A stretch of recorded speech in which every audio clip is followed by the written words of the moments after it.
Hey guys, and welcome back to this channel. In this video I'll be showing you guys how you can blur the background of a video on CapCut PC. So select your video like so, and I'm just going to adjust that, and I'm going to copy and paste it.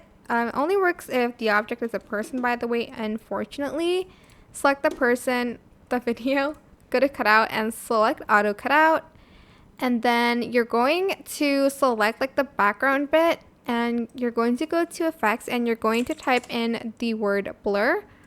If it's not there, it's under like lens. I don't know why sometimes it doesn't work when I just type it like that.